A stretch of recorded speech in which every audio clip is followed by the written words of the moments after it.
Alors, bonjour et bienvenue dans cette vidéo. C'est Anis du site réussirlegmat.com et aujourd'hui, j'ai Joe Fivaz avec moi. On va parler du Master Finance de HEC Paris. Je sais que Joe, il a été admis dans ce master-là et avec une bourse aussi. Donc, ça va être très intéressant. Il va nous parler de son parcours, du score qu'il a eu au GMAT, des essais et des interviews surtout. C'est la partie la plus importante quand vous postulez au MIF de HEC Paris. Donc, bonjour Joe. Euh, Tout d'abord, la première question, raconte-nous un peu de ton parcours.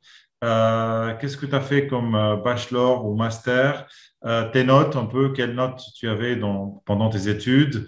C'est quoi ton projet professionnel? Et voilà, raconte-nous un peu, fais une petite introduction de toi. Voilà.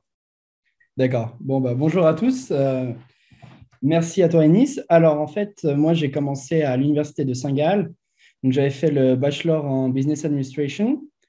Dans ce bachelor, je m'étais spécialisé en finance. Et puis, au-delà de ça, j'avais fait ce qu'on appelle un certificat en data science et machine learning. Donc, c'est l'équivalent environ d'un petit semestre où on se spécialise un petit peu dans le coding. J'avais fait ce bachelor et puis j'avais pas forcément tout de suite en vue HEC Paris. Moi, j'avais en vue au départ le master de Saint-Gall, le master en banking and finance. Bon, très souvent, les gens postulent aux deux parce que c'est assez des grands classiques. À côté de mes études, j'étais assez actif dans tout ce qui était la vie étudiante, hein. J'avais créé un club, j'avais été trésorier de l'ISEC, j'avais pas mal participé à ces événements-là. J'avais essayé de networker, j'avais essayé d'aller à toutes les conférences. Donc ça, je pense que c'est important. Je faisais aussi pas mal de politique à côté. Et ça m'a beaucoup aidé, je pense, pour les essais plus tard et puis pour les interviews. Concernant le... Ouais, voilà, on peut Ton couper là. projet professionnel après, Oui. voilà. Et puis, concernant mon projet professionnel, j'ai toujours voulu faire de l'asset management, donc du buy side. Et puis, donc à la fin de mes études, en dernière année, je faisais le bachelor, puis en même temps, je travaillais à 100% dans une entreprise d'asset management à Genève. Et puis, j'ai continué encore aujourd'hui. Après ça, j'ai fait en fait une gap year après mon bachelor, où je devais écrire ma thèse, en fait, puis je travaillais à 100%. Donc, j'avais continué dans cette entreprise d'asset management. Ensuite, j'étais Comment elle parti au Maroc, s'appelle? Comment elle s'appelle? depuis Pictet-sur-Etigny. Donc voilà, c'est un peu de la même famille que la banque Pictet, c'est plus ou moins similaire, c'est à Genève aussi. Et puis, donc ils font aussi de la gestion de fortune et asset management. J'avais fait une pause là-bas, je suis parti au Maroc dans une banque d'affaires, donc BMCE Capital, qui est une banque, la plus grosse banque d'affaires marocaine. J'avais fait 4 mois en Forex, là-bas, en Forex Treasury et Fixed Income.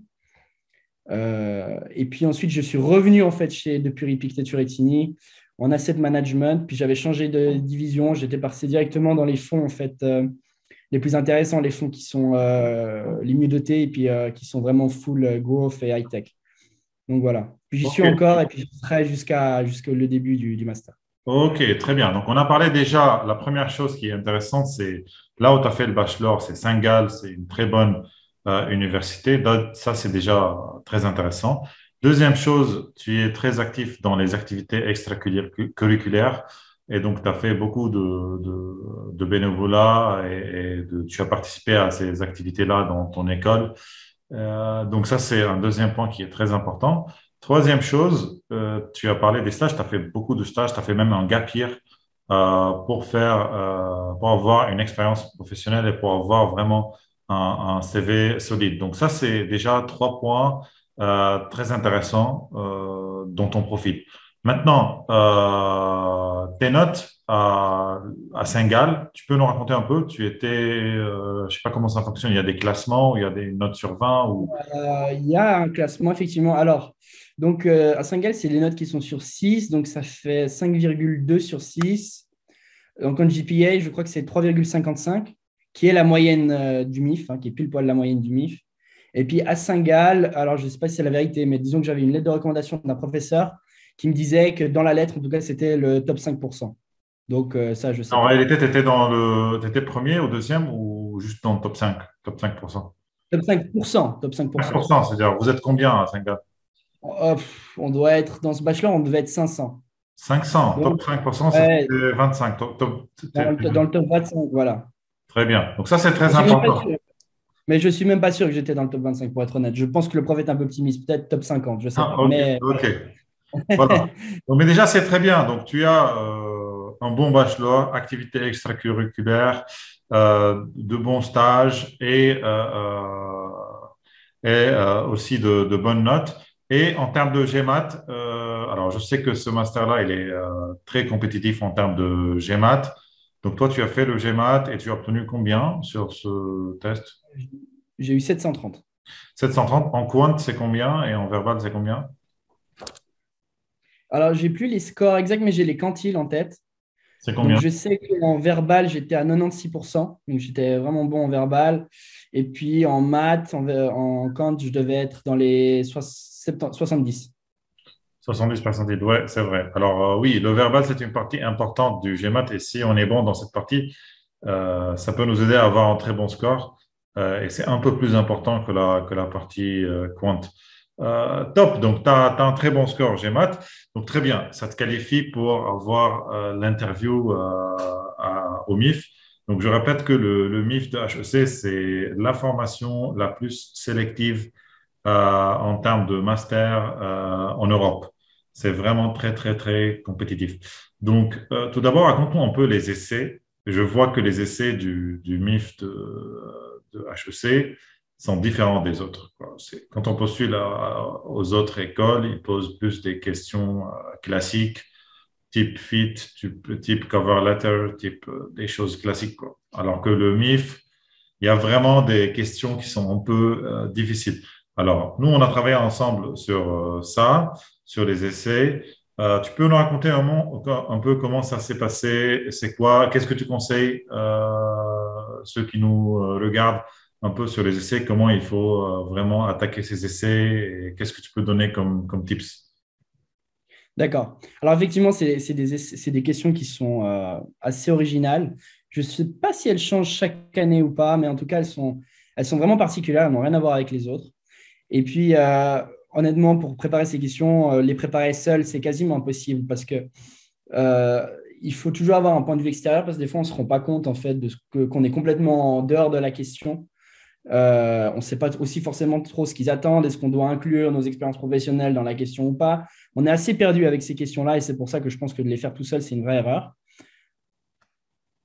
Après, je ne sais pas si on peut donner les questions, si c'est Oui, pertinent parce que je sais tu pas peux nous dire un peu les questions. Quelle question, elle était un peu la plus dure pour toi, par exemple?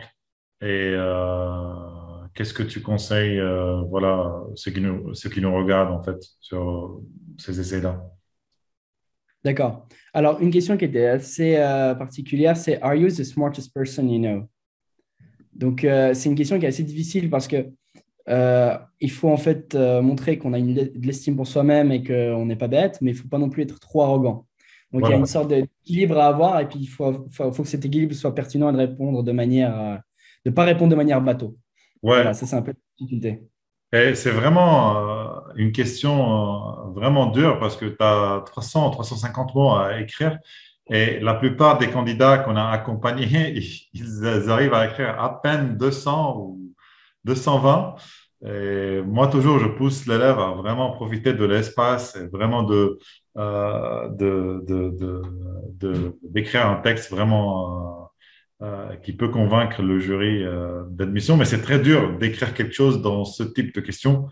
Il faut parler de l'intelligence, il faut parler vraiment de vouloir s'entourer avec des personnes plus intelligentes que toi, parce que si tu t'entoures avec des personnes qui ne sont pas plus intelligentes que toi, c'est que tu ne profites pas vraiment. C'est-à-dire, si tu es le plus intelligent dans la chambre, avec les gens, ça va pas tu vas pas gagner en termes de compétences parce que tu es le plus intelligent. Donc, il faut un peu parler de ça. Et aussi, dans les questions, il parle aussi de l'avenir ou de l'industrie financière post-Covid, ces choses comme ça. Donc, il faut être vraiment cultivé, vraiment être au courant de ce qui se passe en finance dans le monde pour pouvoir vraiment répondre correctement à ces questions-là. c'est pas du tout évident, quoi. Très bien. Alors, la partie la plus importante, c'est les interviews. D'accord? Les interviews, tu les as préparées avec un de nos consultants. Lui aussi, il est sorti de ce master-là. Il a fait ce master-là. Donc, raconte-nous un peu de la préparation pour les interviews, tout d'abord, et dans une première phase, et puis après, de ces interviews-là. Donc, quelles questions ils t'ont posées? Comment tu réagis? Qu'est-ce qui est vraiment tricky? Qu'est-ce que tu donnes comme conseil aux élèves qui nous écoutent? Euh, D'accord. Alors, effectivement, les questions, c'est vraiment important. Moi, justement, je m'étais très bien préparé avec vous. J'avais vraiment eu quasiment les mêmes questions au final, ou plus ou moins orientées vraiment de la même manière. Donc, je dirais que ces questions-là, en fait, il y a deux types de profils dans les interviews. Donc, il y a les gens qui ont un profil avec pas mal d'expérience professionnelle, qui ont fait des stages, qui connaissent déjà un peu le milieu où ils veulent aller plus tard, et ils le connaissent en profondeur. Et puis, il y a les autres qui n'ont pas encore eu cette expérience-là et qui, du coup, seront plus académiques. Et donc, du coup, si on n'a pas vraiment eu de stage, ils vont vraiment se focus sur des questions académiques vraiment très précises, hein. Moi, pendant que je passais, en fait, on est dans des breakout rooms, puis on est dans les breakout rooms, en fait, il y a ceux qui finissent, qui arrivent à nouveau dans les breakout rooms, puis qui nous racontent un peu les questions qu'ils ont eues. Il y avait une qui avait eu une question sur comment pricer les options américaines. Donc ça, c'est quelque chose qu'on voit en tout cas pas dans tous les bachelors et qui est vraiment complexe en réalité. C'est et beaucoup plus dans ton compliqué. bachelor, il y avait tu as étudié ça ou pas? Non, non, non, Et non. comment tu as Alors, fait du coup? Ils t'ont pas bah, posé.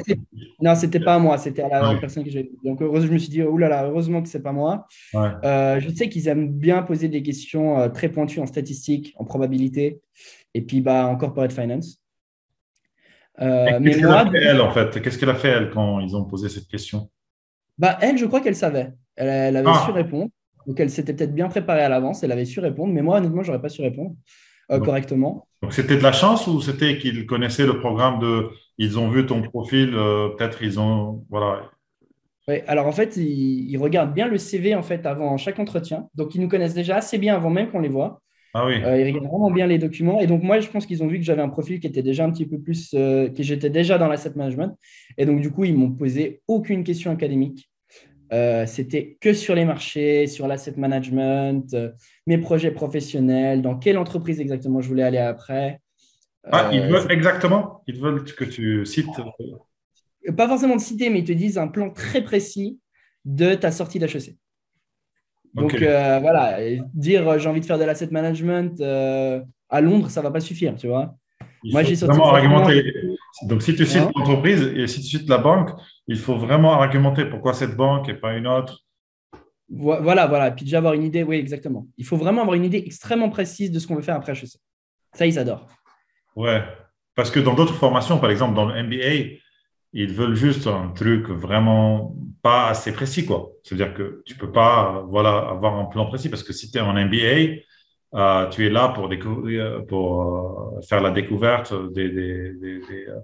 de ce milieu-là, alors que dans le master en finance, ils veulent quelque chose de vraiment précis. Ils étaient combien de personnes du coup euh, Ils étaient trois.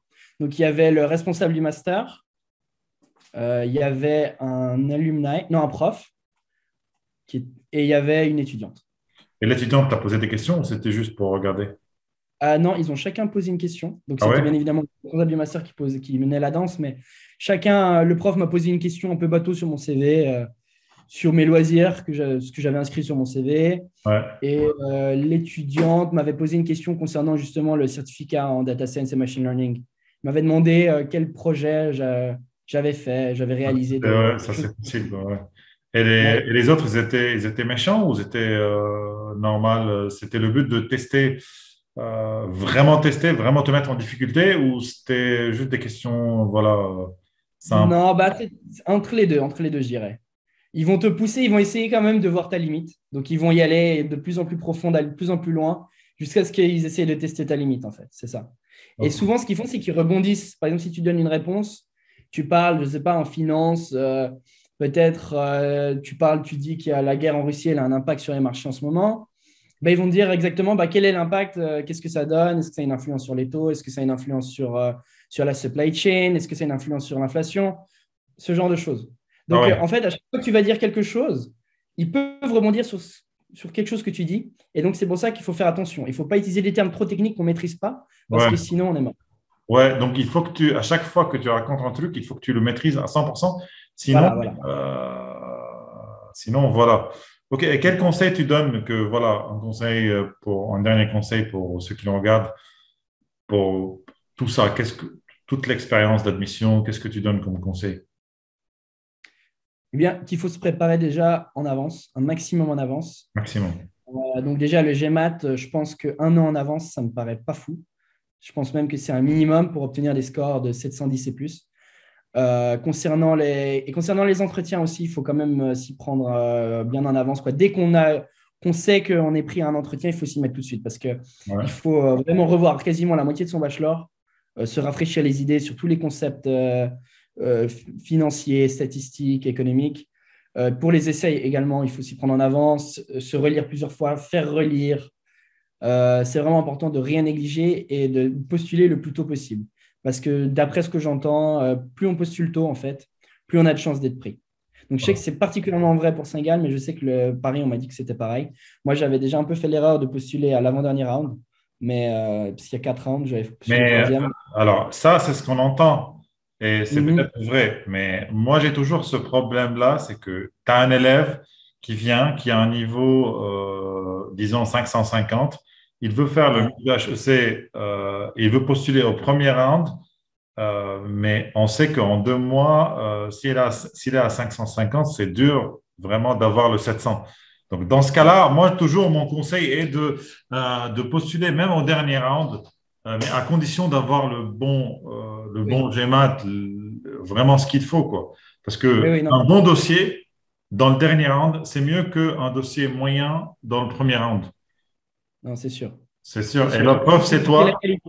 Et la preuve, c'est toi, tu as postulé à l'avant-dernier round et tu l'as eu. Et pas seulement tu l'as eu, tu as eu une bourse.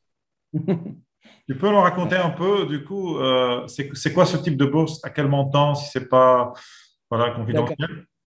Non, non. Alors, en fait, c'est ce qu'ils appellent la HEC Foundation Excellence Scholarship. Donc, c'est une bourse au mérite qui, en fait, attribue automatiquement. On n'a pas besoin de postuler pour.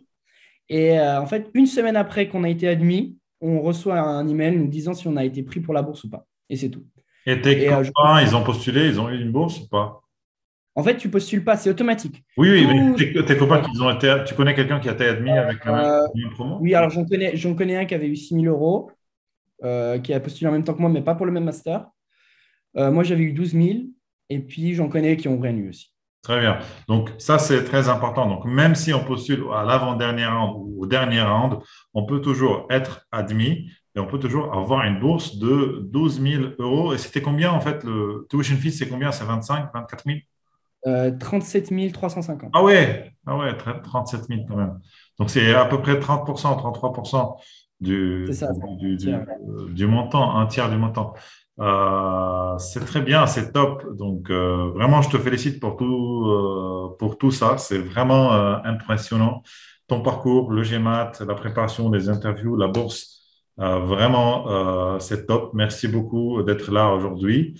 Et pour tous ceux qui veulent préparer le GMAT ou préparer leur dossier, leurs oraux, pour les admissions au master en finance, en management ou pour les MBA, vous pouvez trouver dans la description de cette vidéo beaucoup d'informations. Notamment, il y a une vidéo d'1 heure sur la préparation du GMAT. Il y a aussi mon numéro, mon email.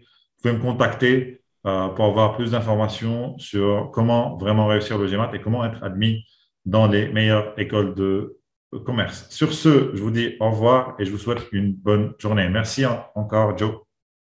Merci beaucoup, Anis. Au revoir. Ciao, ciao. Au revoir.